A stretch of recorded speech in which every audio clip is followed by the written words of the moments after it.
देंगे ग्राफ को बनाने के लिए। और मैंने जो जितने भी ट्रिगोनोमेट्रिक आइडेंटिटीज़ थे उन सारी ट्रिगोनोमेट्रिक आइडेंटिटीज़ का कुछ एंगल्स पर मतलब 0 से लेकर के 360 डिग्री मतलब एक कंप्लीट रोटेशन में जो भी एंगल्स फॉर्मेशन लगा उन सारे उसमें से जो कुछ स्टैंडर्ड एंगल्स थे उन सारे एंगल्स पर क्या वैल्यू उसका आएगा वो आपको हम बता चुके हैं। उसी को थोड़ा सा हम यहाँ पर रिकॉल करने का काम करते हैं। जैसे ये देखिए आपका ये दो म्यूचुअली परपेंडिकुलर क्या है एक्सिस है, ये दो म्यूचुअली परपेंडिकुलर एक्सिस है। ये आपका एक्स एक्सिस है, ये आपका वाई एक्सिस है, ये आपका एक्स डैश और ये आपका वाई डैश। कोई दिक्कत इसमें? आपको बताया था यहाँ पर जो एंगल बनता है वह 0 डिग्री बनता है। यहाँ पर एंगल कितना बनता है 90 डिग्री का। यहाँ एंगल कितना बनता है 180 डिग्री का। यहाँ एंगल कितना बनता है बेटा 270 डिग्री का। अब वापस यहाँ कितना एंगल बनता है तो 360 डिग्री। तो दिक्कत इसमें नहीं ना, यहाँ वापस एंगल बनता है आपका 360 डिग्री। क्लियर है? चलिए नेक्स्ट बात हम लोग यहाँ से अब करते हैं। अगर यहाँ हम सबसे पहले जो ग्राफ देखने वाले हैं, किसका ग्राफ देखने वाले हैं y = sin x का। ठीक है, तो सबसे पहले तो यहाँ हम ये देखने का काम करेंगे कि इस एंगल पर देखो, जब x एक्सिस पर आपको बताए थे कि हम कोई भी पॉइंट के कोऑर्डिनेट को cos थीटा और sin थीटा के टर्म्स में लिख सकते हैं। तो cos थीटा यहाँ पर x कोऑर्डिनेट को रिप्रेजेंट कर रहा है और sin थीटा यहाँ पर y कोऑर्डिनेट को रिप्रेजेंट कर रहा है।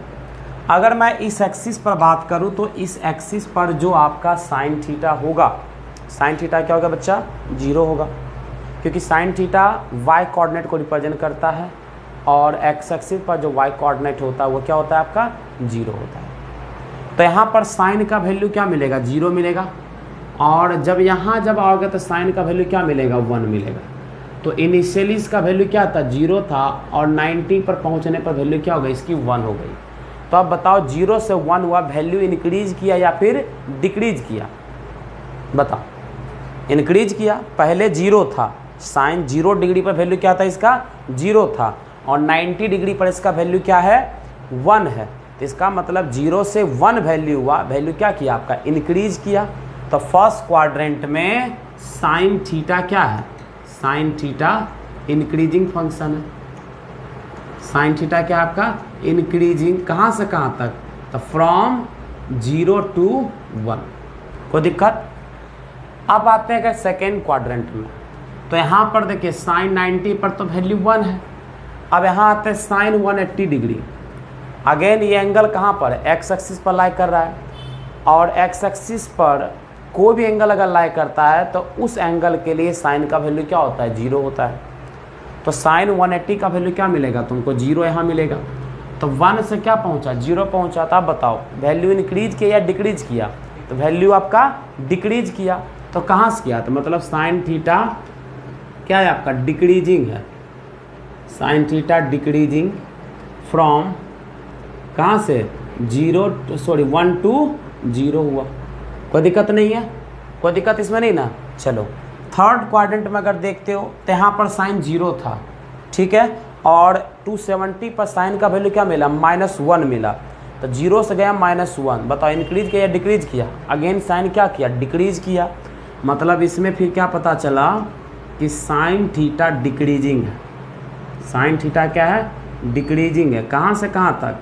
तो फ्रॉम 0 to -1।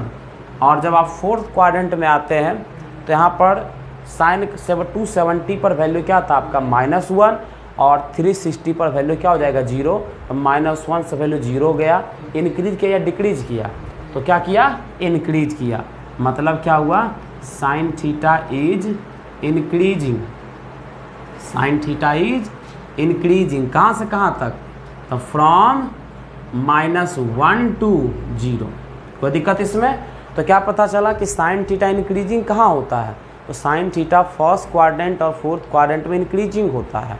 दूसरी बात डिक्रीजिंग कहाँ होता है? तो कोई भी एंगल अगर सेकेंड क्वाड्रेंट और थर्ड क्वाड्रेंट का अगर लाई करता है तो उसमें साइन थीटा क्या होता है आपका डिक्रीजिंग होता है। समझ में आया? कोई दिक्कत इसमें नहीं है।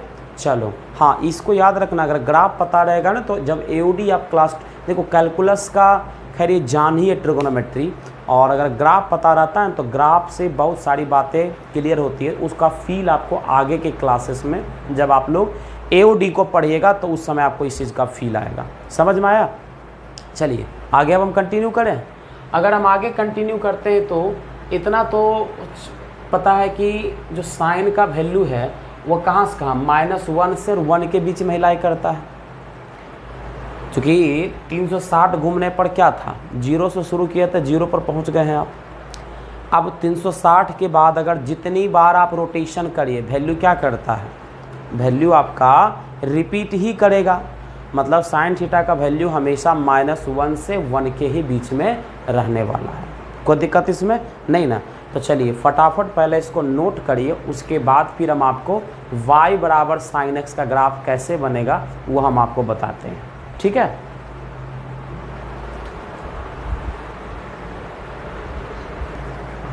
देखो नेक्स्ट हम जो ग्राफ देखने वाले हैं, ग्राफ हम देखने वाले हैं y = sin x का। ठीक है, इसका हम लोग ग्राफ देखने वाले हैं। कैसे इसका ग्राफ बनेगा, आइए इसके ऊपर हम लोग काम करते हैं अभी। तो जैसे कि आप यहाँ देखिए, सबसे पहले तो ग्राफ बनाने के लिए क्या करते थे, दो म्यूचुअली परपेंडिकुलर लाइंस को हम लोग लेते थे, राइट। दो म्यूचुअली परपेंडिकुलर लाइंस को हम लोग लेते थे इस तरीके से। ठीक है,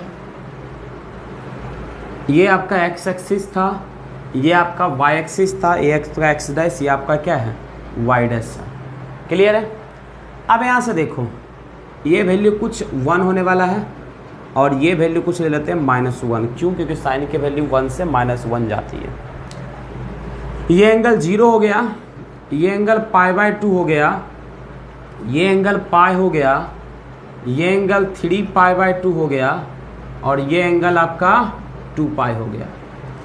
ये एंगल इधर देखो -π/2 हो गया, ये एंगल देखो इधर -π हो गया, ये एंगल देखो -3π/2 हो गया और ये एंगल इधर देखो -2π हो गया। ठीक है, याद करो साइन 0 पर वैल्यू क्या था, 0 था, और π/2 पर वैल्यू क्या था, साइन π/2 पर आपका जो वैल्यू था, साइन π/2 पर वैल्यू 1 था। मतलब फंक्शन क्या किया, 0 से 1 तक देखो इस तरीके से इंक्रीज किया। ठीक है ना? उसके बाद से फिर पाई पर अगेन वैल्यू क्या हो गया था, 0 हो गया था। तो क्या किया था, ये फर्स्ट क्वाड्रेंट में क्या था, इंक्रीजिंग, और यहाँ से क्या किया, ग्राफ देखो आपका डिक्रीज करना शुरू हो गया। थोड़ा सा वैल्यू को हम बढ़िया से बना देते हैं, इस तरीके से देखो ग्राफ डिक्रीज करना शुरू किया। कहाँ तक पहुँचा था, घटते घटते 1 से 0 पहुँचा था। याद करो सेकेंड क्वाड्रेंट में पहुँचा था कि नहीं पहुँचा था। और उसके बाद से फिर देखो पाई से 3π/2 तक घटा था, कहाँ पहुँचा था, 3π/2 पर देखो क्या होता है वैल्यू, 3π/2 पर देखो वैल्यू -1 होता है। तो यहाँ से पाई से जब घटते घटते घटते घटते कहाँ पहुँचेगा, देखो -1 पर पहुँचेगा। ठीक है ना? और उसके बाद से फिर फोर्थ क्वाड्रेंट में क्या हुआ था, यहाँ से वैल्यू इंक्रीज होते होते कहाँ पहुँच गई थी, आपका 0 पर पहुँच गया था। कोई दिक्कत इसमें नहीं ना? अरे कोई दिक्कत नहीं ना इसमें? चलो ठीक है। उसी प्रकार निगेटिव में जब एंगल चलेंगे तो क्या निकलेगा, साइन माइनस थीटा क्या होता है, माइनस साइन थीटा होता है। तो साइन π/2 पर वैल्यू क्या मिल रहा है, 1। तो यहाँ पर -π/2 पर वैल्यू क्या मिलेगा, -1। तो यहाँ से क्या करेगा, देखो इस तरीके से ग्राफ ये आएगा -1, फिर पाई पर -π पर जाकर के क्या होना है, इसको -π पर जाकर के इसको तो क्या होना है, इसको तो 0 होना है। समझ में आया कि नहीं? -π पर जाकर के इसको क्या हो जाना है, 0 हो जाना है। ठीक है, फिर यहाँ से क्या करना है, 3π/2, 3π/2 कहाँ चला गया आपका, 3π/2 चला गया ऊपर। ऊपर में समझ रहे ना, positive y axis, positive y axis sine का वैल्यू क्या होता है, 1। साइन माइनस थीटा क्या होता है, माइनस साइन थीटा, वैल्यू क्या मिल जाएगा आपका, +1 मिलेगा। ठीक है, ये जाएगा और 2π पर फिर अगेन का वैल्यू क्या हो जाएगा आपका, 0 हो जाएगा। तो ऐसा ही कुछ आपका ग्राफ बनेगा किसका, y = sin x का। समझ में आया कि नहीं समझ में आया, किसका ग्राफ बन जाएगा, ये y = sin x का। आप देखिए कि ये sin x का एक पीरियोडिक फंक्शन है। पीरियोडिक मतलब क्या है कि एक पीरियड के बाद अब इधर क्या हुआ, ये ग्राफ हुआ एंटी क्लॉकवाइज, ये तो एंटी क्लॉकवाइज, ये क्लॉकवाइज हुआ, घूमे थे तो नेगेटिव एंगल बना था, एंटी क्लॉकवाइज चले थे तो आपको पॉजिटिव एंगल्स बना था। ग्राफ पीरियोडिक कैसे है, तो आप देखिएगा कि 2 पाई के बाद जितने भी एंगल आएंगे, यही इतना जो रीजन है ग्राफ का, यही ग्राफ क्या करेगा, बार बार रिपीट करेगा। मतलब इस तरीके से ग्राफ आपका बनता जाएगा, इसी तरीके से, ठीक है ना, y बराबर साइन एक्स का ग्राफ आपका बनेगा। समझे? तो ग्राफ बनाने का देखो मैनुअल तरीका क्या था, जो हम 9th 10th में जो सीख करके आए थे वही था। We just take the different value of x and for every value of x we get the value of y। ठीक है ना, देख रहे हो कि यहाँ पर अगर कोई पॉइंट होगा, यहाँ पर अगर x का कोई पॉइंट होगा तो उसके लिए क्या होगा, करस्पॉन्डिंग y का भी देखिए कोई पॉइंट है ना, यहाँ पर देखिए कोई पॉइंट है तो इसके करस्पॉन्डिंग क्या है, y का भी कुछ पॉइंट है कि नहीं है कि नहीं है। लेकिन हम क्या किए, स्टैंडर्ड पॉइंट को बस लेकर के काम कर लिया। अब जैसे साइन 1 डिग्री निकालने के लिए बैठते हैं, साइन 2 डिग्री निकालने के लिए बैठते हैं, साइन 15 डिग्री निकालने के लिए बैठे हैं। अभी इन सारे एंगल्स को निकालने का जो कंसेप्ट हमने सीखा नहीं है। तो जो हमारे पास में इंफॉर्मेशन है, जो स्टैंडर्ड इंफॉर्मेशन है, हमने उन रिसोर्सेज का इस्तेमाल करके ग्राफ को कैसे कंस्ट्रक्ट किया जा सकता है, तो जो मैनुअल तरीका था ग्राफ का वैसा ही हमने यहाँ पर कंस्ट्रक्ट किया। तो ये आपका ग्राफ हो गया y बराबर साइन एक्स का। बाकी इसका डोमेन होता है, इसका रेंज होता है, और जो डिटेल जो है आपका ग्राफ ऑफ ट्रिगोनोमेट्रिक फंक्शन का, फर्दर हम लोग जब क्लास 12th में फंक्शन चैप्टर पढ़ेंगे तो फंक्शन चैप्टर को हम जनरली हम उसमें सबसे पहले जब हम पढ़ाते हैं तो उसमें ग्राफ से ही हम लोग शुरू करते हैं। 2 तरीके ग्राफ हम बताते हैं, एक होता है प्योर ग्राफ, जैसे आपने जितने तरीके का फंक्शन पढ़ा, polynomial function, logarithmic function, trigonometric function, exponential function, सबसे पहले मैं इसका ग्राफ बताऊंगा। अब फिर मैं बताऊंगा उसका ट्रांसफॉर्मेशन। जैसे ये तो y बराबर साइन एक्स का ग्राफ हो गया, y बराबर साइन 2x का ग्राफ कैसे बनेगा, साइन 3x का ग्राफ कैसे बनेगा, साइन x प्लस a का ग्राफ कैसे बनेगा, साइन x माइनस a का ग्राफ कैसे बनेगा। तो मतलब कुछ नहीं है, जो साइन का ग्राफ है उसी के जैसा होगा, बस उसमें क्या होगा, कुछ ट्रांसफॉर्मेशन होगा, जिसमें y बराबर साइन 2x का ग्राफ आपको सीखना बहुत ही नेसेसरी है। ठीक है ना, क्योंकि जब आप फिजिक्स पढ़ेंगे तो वहाँ पर कुछ क्वेश्चन में y बराबर साइन 2x के ग्राफ का इस्तेमाल किया जाता है। समझ में, अगर y बराबर साइन 2x का ग्राफ आता है तो आसानी से हो जाता है, कुछ एक क्वेश्चन में ही आता है। समझ में आया कि नहीं समझ में आया, कोई दिक्कत इसमें नहीं ना। तो चलो जल्दी से इसको आप कॉपी करिए, उसके बाद से फिर हम आपको ग्राफ बताएंगे किसका, y बराबर cos x का।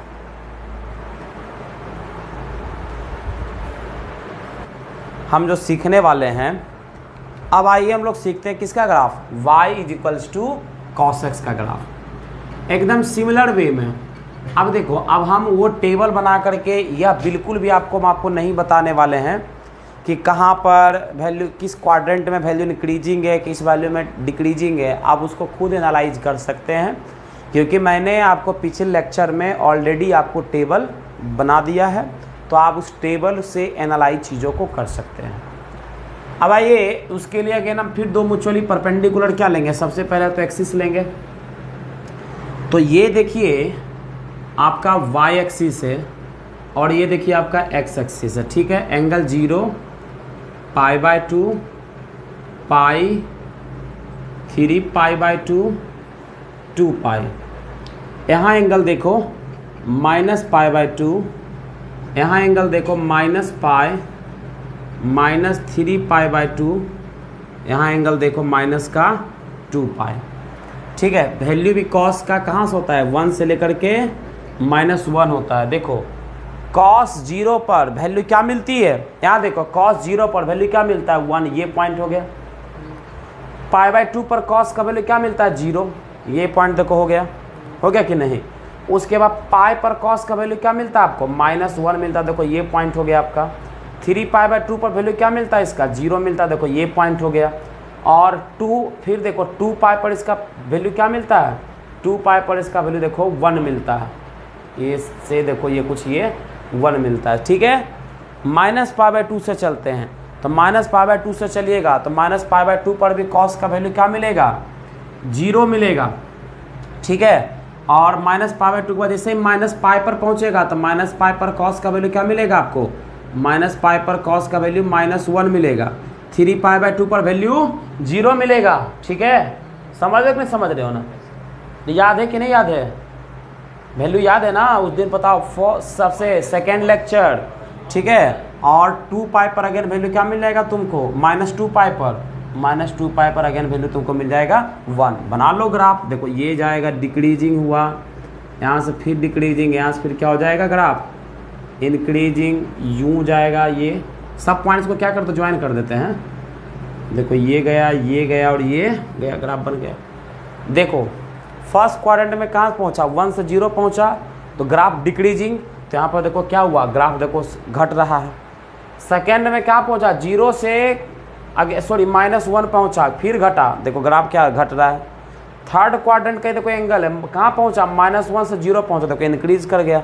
फोर्थ में अगेन क्या पहुँचा, 0 से 1 पहुँचा, देखो क्या कर ग्राफ इंक्रीज कर गया। समझ रहे कि नहीं। तो आप ग्राफ से देख करके बता सकते हो कि किस क्वाड्रेंट में, किस इंटरवल में इंक्रीजिंग है। अगर हम तुमसे पूछे 0 से π/2 के बीच में कॉस क्या इंक्रीजिंग है डिक्रीजिंग है, क्या बचाओगे, ग्राफ देखोगे इसका घट रहा है। ग्राफ से बहुत कुछ इंफॉर्मेशन, अगर तुमसे पूछे -π से लेकर के -3π/2 से लेकर के -π के बीच इस इंटरवल में आप हमको बताएं कि ग्राफ इंक्रीजिंग है या फिर डिक्रीजिंग है, तो ग्राफ देखिए आपका क्या है, इंक्रीजिंग आपको लग रहा है कि नहीं ग्राफ लग रहा है। तो थोड़ा सा ग्राफ मेरा टेढ़ा मेढ़ा हुआ है, बट कोई क्या दिक्कत है, टेढ़ा है पर मेरा है, तो किसका ग्राफ बन गया, ये y बराबर cos x का ये ग्राफ आपका हुआ। ठीक है, कोई दिक्कत इसमें नहीं ना।